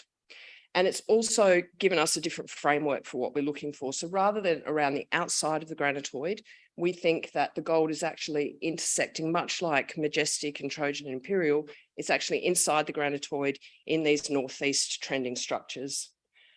We recently did a drone magnetic survey there, which has really helped to inform some of those structures. And we currently have a diamond rig just here at Glandor East, where the historic intercepts are. And that magnetic survey has really helped to inform our positioning of those holes. And here we've drilled 3 holes so far. This is, we've had assays back from the first hole. This is the second hole where you can see visible gold, and the assays are still outstanding. If we focus just on Glandor East, where we're drilling, it was originally a 1.2 kilometre long air core anomaly. Diamond drilling to date has been sporadic, and what we're trying to do here is with our new model, we're trying to create continuity between the drilling and to also flesh it out a bit more. So in this section here, you can see gold occurs in supergene layer at the top, but it's also dipping off to the west here. It's open at depth, and it's also open at strike with a lot of strike potential. So we have 3 holes we've drilled so far. The first 2 had visible gold. The first one we have the results for, and we had just under a metre at just under 14 grams a tonne. We've seen visible gold in the second hole, and we're waiting for the results for that. And the third hole looks really interesting too, and we're waiting for the results for that. And we've still got the drill rig there doing a few more holes. This project has real potential to be developed quite quickly. Looking at the Gidgee JV project, if you've been to Kalgoorlie and you've been to the Broad Arrow pub, you've driven straight through the centre of our project. It has the Goldfields Highway running through the centre of it. As I said before, we've got some great neighbours, Paddington and the Super Pit down here. It's just 15 kilometres outside of Cal, and we were really surprised when we picked this up, just how little exploration had really been done. It also, as normal course of work, we do multi-element geochemistry with all the air core drilling we've done here, and that's mainly to inform our geology, but it's also told us that we have nickel potential here. Having a closer look at Gidgee, as I said before, it's got a large section of the Barara shear zone through it, which is a major regional structure. It's really very, very exciting. We think we are uncovering a potential new gold camp here. So what I mean by that is gold in multiple structural settings in multiple lithologies, which is pretty exciting. And just down to the south here, there is a deposit. So Northern Star, I should probably tell you this, abut us just to the south, and they have a 300,000 ounce gold deposit there, which they've just started drilling again. So there's something happening at depth there, and we think it's continuing onto our ground. So if I have a look at, and we're working through this, it's a large package. We're working through it with RC. We've done some diamond too, but we really haven't done a lot of bedrock testing. So if I zone in on this area where we've done a lot of work in just here, and then I'll talk briefly about this. So in this area, I just want to give you a sense of the size of these air core anomalies. So Marylebone, where we've had some cracking grades, it's like a 2-pronged sort of thing. It's got a 1.6 kilometre strike length, and we've had grades up to 13 grams a tonne. Down here at Blackfriars, it's 1.4 kilometre long strike length, and we've had grades of up to nearly 12 grams a tonne. And then down here at Blackfriars and Highway, we've had multiple 2 gram a tonne hits. Looking at Barara North, we had this granted in like the last year. So we've just conducted our first air core program here on the shear zone, and we're waiting for the assays back from that. And we also have identified 2 other targets, Lake and Claypan. Lake is some historic significant gold RC intersections, and just to the south here are some old gold workings and open pit. Moving on to Whale Shark. Whale Shark is based just 40 kilometres outside of Onslow. Fantastic location if you like fishing. It's in the Ashburton. It's a Proterozoic biff underneath, intruded by a granitoid, underneath the sediments of the Carnarvon Basin. And the sediments deepen out towards the coast here, but we're under around 150 metres of sediments here. It's a really good location. There's a lot going on in Onslow now. There's a port just here. Hastings are in the area. And we also have MinRes are building a great big haul road right past our front door, caused us a few problems at our recent drilling program here. So last year we conducted 2 soil sampling surveys here called mobile metal iron surveys. So they are designed to, it's really low detection survey. And because we're surveying the transported cover, it's similar to what they used at Havieron in the discovery of Havieron. And we outlined 2 anomalies, 2 coincident copper rare earth anomalies. And we've just completed our first drill program there, drilling through the Carnarvon basement sediments down to just hit the basement. And air core assays are outstanding on that. Oh, wrong button again. This is a slide just to pictorially show you that we have a variety of different projects at a variety of different stages. And I've spoken about Glandor, Gidgee and Whale Shark. Oh, I'm really bad at this. But what I haven't had time to tell you about is our Bangamore projects. But again, if you download the pack, you can get some information at the back. These are prospective for nickel, copper and platinum group elements. We're really pretty excited about those. One of the targets there, Blue Bar, this one, we've just recently found has in some historic reports, has a very significant find of micro diamonds there. I haven't talked about Randalls, where we also recently, just outside of Kalgoorlie, where we recently completed a drill program. We're looking for gold in the fold hinges of a biff there. That has a Silver Lake Haul Road or Silver Lakes Haul Road running through the middle of it. So very good potential if we found something there that someone might be interested in it as well. And we've just completed a air core program there and the assays are pending. And then Langwell, which is an 8 kilometre long historic gold anomaly that we haven't been able to get on the ground there yet. And we've also recently discovered it has a lot of pegmatites on it that could have potential for rare earths. So just in summary, we're serious explorers. We like to put as much of our money as possible into the ground. We really think we've got some fantastic opportunities here with more than one project. We currently have assays outstanding on our Gidgee North Air Core program, our Whale Shark program, which could be a game changer at our ISCG project, our Randalls, our first pass drilling there across the fold hinges of the biff, and also ongoing drilling at Glandor, where we're seeing visible gold. We have a track record of discovery and development, and we've got regular news flow. So thank you very much for your time. I've finished with 40 seconds to go. And if you have any questions, please come and see us at the booth, or please drop us a note through our website anytime. That would be great. Thank you. Well done, Marion Bush. That was a very good, great presentation as well. Now, Lithium Energy. Lithium Energy was one of the most successful IPOs in 2021. This fellow is Pete Smith. He's the Executive Director of Lithium Energy, and he's here today to tell us why they believe that Lithium Energy stands out from the rest of the battery minerals companies that have presented to you this week, and why you should jump on board with them. Please make him welcome.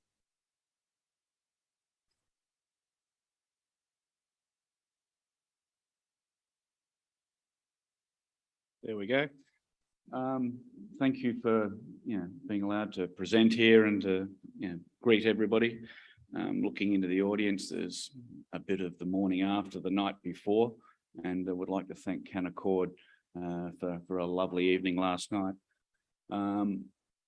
We're here to present fairly quickly. We'd like to let everybody know what we're up to. We're uniquely positioned for the energy transition. We've got a fairly major lithium project over in Argentina, and we have graphite in Queensland, Australia.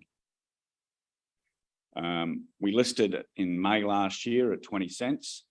And if you have a look at the way that we're moving forward, it's a fairly steady progression.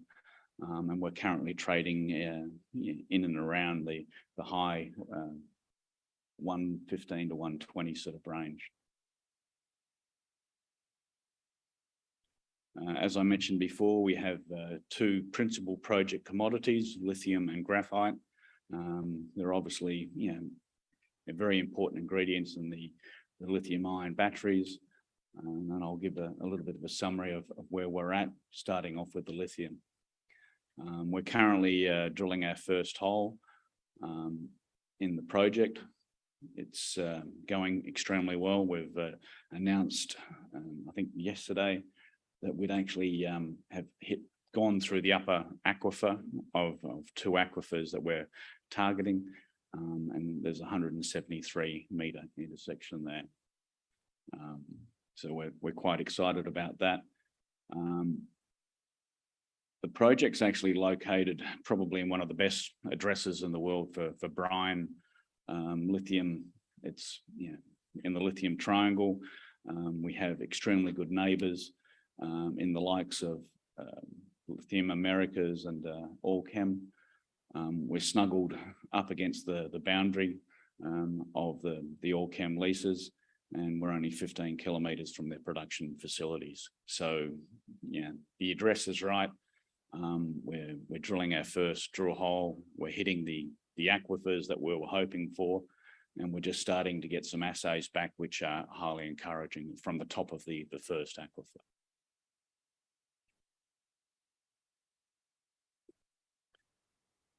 So as you can see here, I'm not too sure if we've got the first part of the hole. One of the problems that we have in this project is that there's a freshwater and a brine.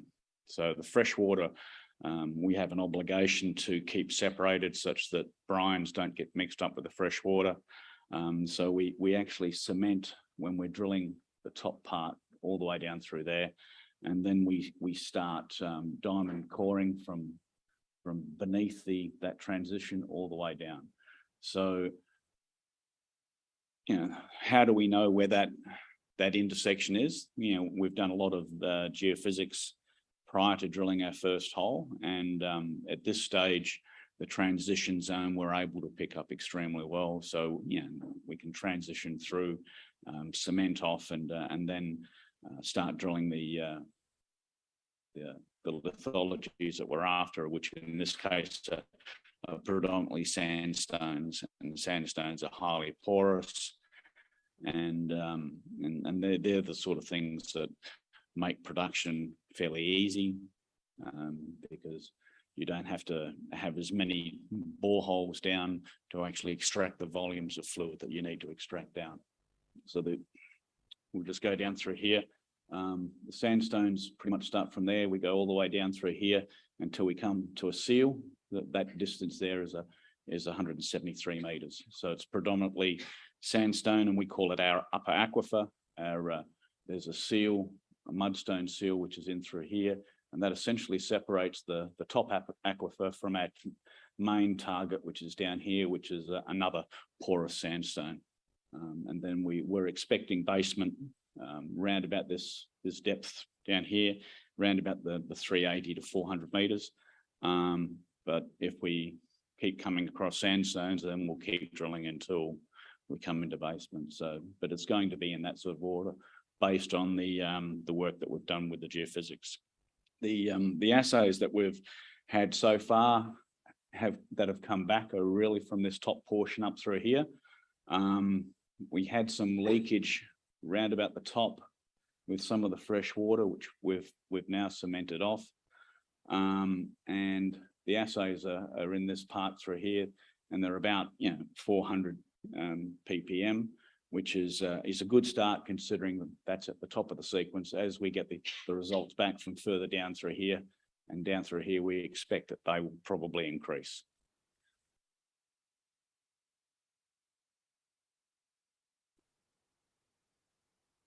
So the first hole that we're currently drilling is really part of a 10-hole program. It's probably a minimum of 10 holes. If we get enough joy and excitement, then we'll probably increase the number of holes that we're drilling.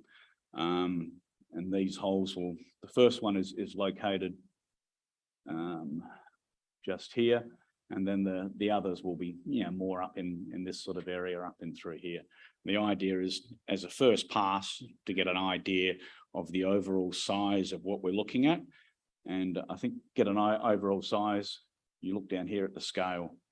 So we're looking at a very large area, anything up to about 25 kilometres from one end of the project area to the other. The drill holes will be nominally about 5 kilometres apart. So again, very, very broad spacing.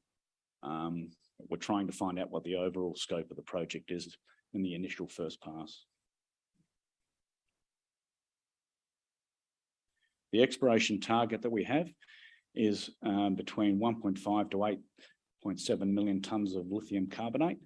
And we've got some grade ranges there, which are grade ranges which have been developed from the other exploration companies and mining companies that are within the same salar. So our grades will end up being of similar sort of level. Exactly what level it is, we don't know yet. We're still drilling. Our principal target is this zone down here, which is our deep sand unit. And then we've got the upper target, which is initially thought to be mostly muds with interbedded sandstones.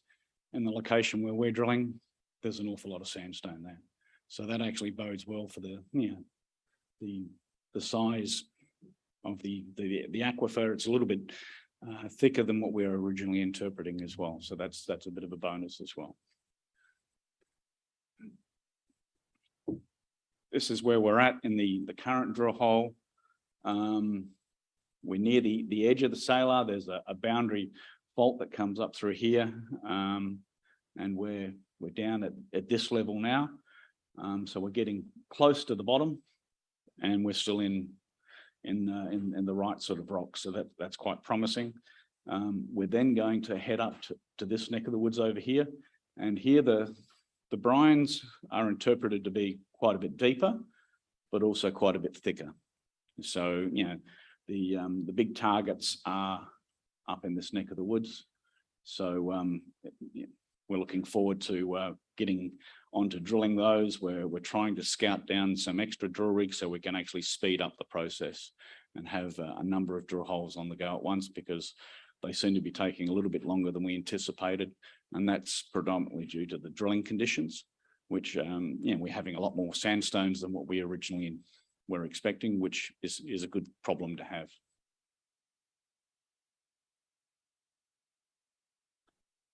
The next steps is to try and fast track.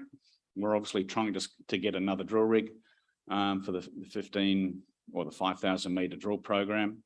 And the aim is to come up with a maiden JORC resource. The geophysics has pretty much been completed. We've got a model, and we're working on putting that together and updating it with the drill results as we go. So these are some of the people on the team. That's William, he's currently over there, and some other people of the team. So that's Paola, and that's Esteban. So we also give conferences in country, and this is the drill rig in the afternoon. So we keep a fairly clean site, and we like to make sure that as best we can, we're operating to Australian sort of safety standards. The other project that we have is a graphite project. It already has an inferred resource on it. It's a highly high grade, I guess, graphite deposit. It has a JORC resource of 6.3 million tonnes at 16% total graphite. It's got a higher grade portion, and we're looking at doing some more drilling before Christmas, which we'll be able to focus more on that higher grade zone, which is over 20%. So as you can see from the section here, it's relatively well behaved. It's near surface and it's wide. So, and the grades are quite strong. It's got a combination of flake sizes from fine to large and to extra large. And we've been working through the various processing options. And at this stage, the work that we're looking at is putting it fairly square in the middle of the battery market. So, you know, the best processing options is looking like the graphite market, and we've had CSIRO doing a lot of work for us over the last year and a half. So there'll be some more news coming on that in due course as we try and get a drill rig on the ground before Christmas. As I mentioned, you know, there's been a fair bit of work done with this, and we're looking at the possibility of having a PSG. PSG is purified spherical graphite. It's essentially the format that the battery manufacturers like to actually have their batteries in, or the graphite for their batteries in, and then they put their special coatings. It's sort of like the KFC, you know, special spices. They all have different combinations of technology, which they don't tell anybody about. But in essence, they coat over the PSG products, and we're looking at the option of having a PSG plant relatively local to the project, whether that is in Townsville or whether that's in Mount Isa or Cloncurry. We're going to do some studies, and we'll find out from those studies where the best place is. The other project that we have there, which we have yet to drill, is the Corella graphite project. These are some results from an EM survey that we did. Yeah, and essentially the more conductive the material is essentially where the graphite is. So the graphite is quite conductive, and it's a very good proxy. So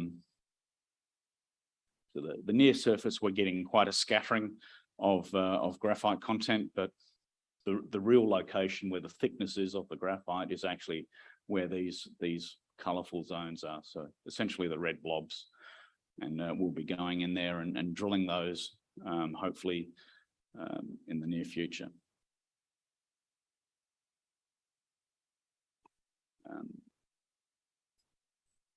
Excellent. So the board that we have is quite a varied board. We've got the chairman, which is William. He's very much a hands-on guy. As I said, he's currently over in Argentina. We have Farouk Khan, who's presently here today with a legal background. I've got myself, exploration background. We have a company secretary and Victor, and to assist us over in Argentina, specifically with the brines, we have a technical consultant called Murray Brooker, and Murray's highly experienced hydrologist with 31 years in the industry, and he's compiled a number of JORC compliant and Canadian compliant resources specifically on brines. So we're very happy to have him working with us, and his knowledge is very much appreciated as we go forward. In summary, lithium is well positioned to take advantage of the forecast global growth and demand for key battery minerals in lithium and graphite. We believe that we have a fairly strong technical team, and we'll be expanding on that in the near future. So if you have any questions, I know I'm just about to be shooed off. So come and see us at the booth, and we've got some gifts there, including some llama gifts. There's some little llamas. So if people want to find out what that is, that's good. Come along to the booth. In addition, we've got the prize that we're giving away. So we'll probably do a draw on that in the last end of the session. Okay.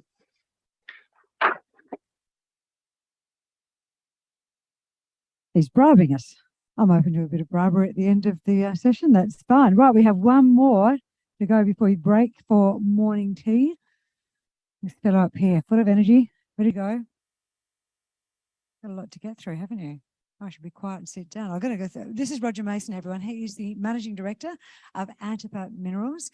Now, Roger has been the Managing Director since 2011. So he's got his 10-year-long service. He's pushing forward further ahead. He's made a heck of a lot of discoveries in that time. If I go through, he's got the Patterson province, that was 2.1 million ounce caliber gold copper deposit, defining total combined resources, approximately 4.3 million ounces of gold, 226,000 tonnes of copper. There's the 1.8 million ounce, do I say Minyari Dome? Minyari, that's Minyari Dome gold copper deposits, and they're currently the subject of a pre-feasibility study. So he's got a lot to talk about and a lot to interest you in. Please make him welcome, everyone. Thanks, Canaccord. Thanks for the introduction and thanks everyone for your time. This is our standard disclaimer. Look, Antipa's combined exploration and project development portfolio covers a massive 5,100 square kilometres, and it's located 400 kilometres east of Port Hedland in Western Australia. To put that in perspective, our ground holding is roughly the size of Bali. Our belt scale portfolio consists of 4 complementary large-scale growth projects, including our flagship 100% owned Minyari Dome project, which in combination with our 35% owned Citadel Rio Tinto joint venture project hosts the majority of our 3.8 million ounce gold equivalent attributable resource and 2 significant advanced development evaluation assets. We also have 2 farm-in projects covering more of this tier 1 geology, which provide advanced exploration optionality, fully funded by our major partners, Newcrest and IGO. Antipa's market cap is around $93 million, and we are very well cashed up, having recently raised just over $12 million. Note the strong strategic 27% cornerstone to our register, which includes our major shareholder Newcrest with 10%, institutions with 10%, IGO with 3.4%, and the board with around 4%. The Antipa board has 190 years experience, which includes many greenfield discoveries, project evaluations, mine developments, and productions for multiple commodities in multiple jurisdictions. Our board has a proven track record of value creation for shareholders. The recently announced scoping study for Antipa's 100% owned Minyari Dome project highlights the potential for a significant standalone gold development opportunity. And this has fundamentally repositioned Antipa by highlighting a potential pathway to transition from exploration to becoming a producer. The project boasts a resource of 1.8 million ounces of gold and a mining inventory of 1.1 million ounces. This development opportunity is strategically located in WA's Tier 1 gold copper Patterson province, close to Newcrest's Telfer processing facility. A drill program with the objective of delivering further significant resource growth to boost the project economics commenced in June, and the pre-feasibility study commenced recently.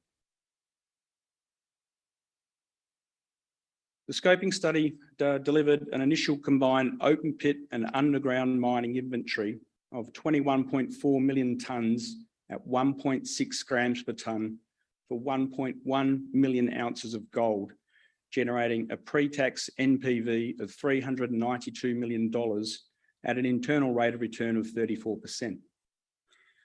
The project's initial processing life of 7+ years at a throughput of 3 million tonnes per annum delivers almost 1 million ounces.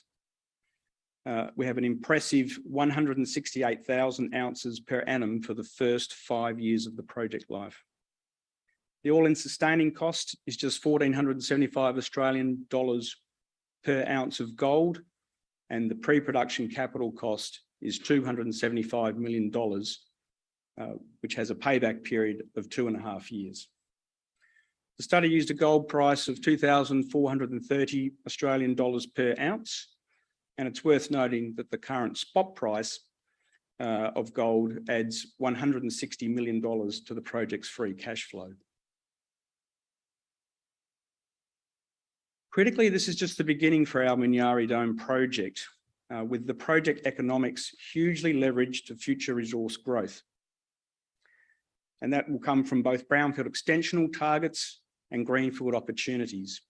So we are drilling to unlock this full value potential. Strategically, the project is located just 35 kilometres from Newcrest Telfer 22 million tonne per annum processing facility, which by 2024 will have huge spare capacity. However, a standalone Minyari Dome development is our preferred case. There are 3 key levers with the potential to boost the project's value. Firstly, clear and substantial upside to the project's life via further down plunge resource extensional targets at both Minyari and Waka, growth and incorporation of nearby satellite resources, drill out of recent discoveries, and new major discoveries across the project. Secondly, further exploration success delivers the potential to push back the final years of low-grade ore stockpile processing and materially boost the project economics. And thirdly, additional project optimization, including potential copper and cobalt byproduct output. That'll be investigated via further metallurgical test work targeting improved byproduct recoveries and concentrate grades. The project offers significant resource growth opportunities, and so we kicked off a drilling program in June and currently have 2 rigs on site. Our objective is to materially increase the open pit and underground resource and extend the project life by 2 or more years.